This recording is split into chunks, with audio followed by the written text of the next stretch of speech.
আমার আমার চোখে তো এগুলা কখনোই লজ্জার জিনিস না। লজ্জা করেছিলাম, করার পরে আর আপনি লজ্জা করলে কি আপনারা কেউ ভাত দিবে? 8,000 টাকা বাসা ভাড়া। লজ্জা করলে কি কেউ খাওয়ায় নাকি? এই কারণে আর কাজ ছোট লিখে আনার মানুষকে ঝালমুড়ি বিক্রি করে? ঝালমুড়ি বিক্রি না, মানে আমার কাছে মনে হচ্ছে, তার মানুষই কি করবো। আরে না, শুনেন, এটা হলো আমাদের দেশের মেন্টালিটি আছে না, আমাদের দেশের মন মানসিকতা এরকম। আপনি এই দেশে কেউ ভালো কাজ করলে কেউই দিবে না আপনার, চুরি করবেন আবার কইব চোর, কিন্তু ঝালমুড়ি বিক্রি করতেছেন কইবেন না ভালো কাম করতেছে, এই কথা কেউ কইব না। এই দেশে হলো এরকম। তো এই দেশে লজ্জা পায় আপনি মনে করেন যে আপনার আবার না খাই রয়েছেন, কেউ খাইতেও কইবে না, না না না, টাকা দিয়ে আসবে না। কেউ দেবে না রে ভাই, আর ব্যবসা হালাল জিনিস, আপনি তো আর চুরি করতেছেন না, কষ্ট করতেছি না, তাহলে এর থেকে হালাল আপনি পয়সা কেমনে কোথা থেকে আসে? করতেছি ভাই, কষ্ট করতেছি, আল্লাহ যাই দিলে দিলে নুন ভাত খাচ্ছি, হারিয়ে যাবো না, আমার নিয়ে যাবেন অবশ্য।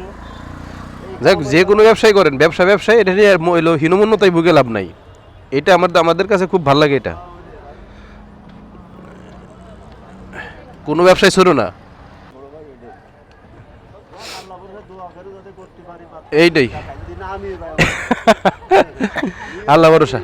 আল্লাহ ভরসা, নিয়ত গুণে বরকত একটা কথা আছে না, ভালো নিয়ত থাকলে অবশ্যই ভালো কিছু হবে।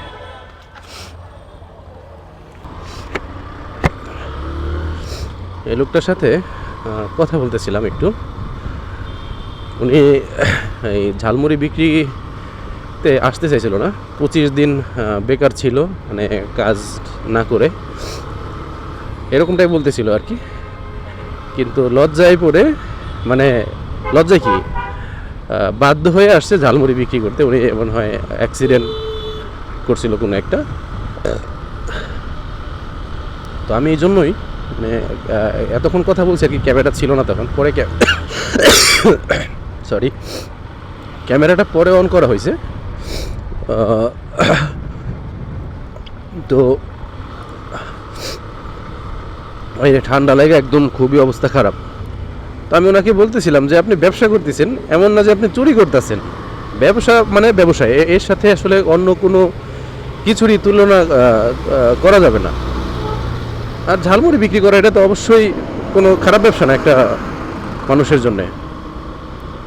এখন অনেক ইয়াং ছেলেপেলেরাও এই ব্যবসা করতেছে, স্ট্রিট ফুডের ব্যবসা করতেছে।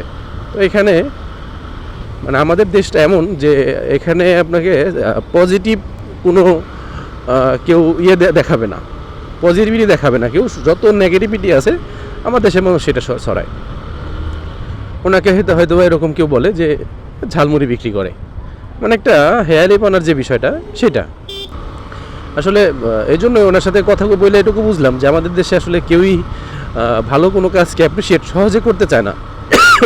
কাজ যদি কোনো ছোটো কাজ হয় তাহলে তো কোনো আসলে আর বলাই বাহুল্য, মানে বলার মতো কিছুই থাকে না, যেখানে আর তাকে প্রশংসা কী করবে, উল্টো নানা ধরনের কথা, কটু কথা শুনতে হয়।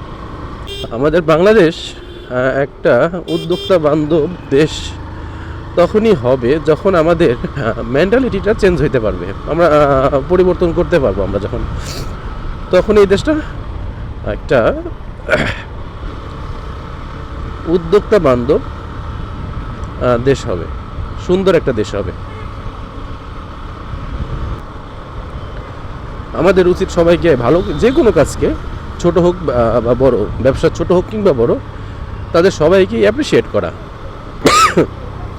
তার হয়তো আজকে ছোট একটা ঝালমুড়ির দোকান আছে, এমনও হইতে পারে তার আশেপাশে আরও ছোট ছোট করে এরকম স্টল দিয়ে আরও 5টা সে দোকান নিয়ে নিছে, যেখানে আরও 5 জন মানুষের কর্মসংস্থানের ব্যবস্থা হয়েছে, হতেও পারে। তো সব কিছুতেই পজিটিভ কিছু দেখতে হবে। প্রথমেই নেগেটিভিটি ছড়ানো থেকে আমাদের আসলে বিরত থাকাটা অত্যন্ত জরুরি আমাদের দেশের জন্য।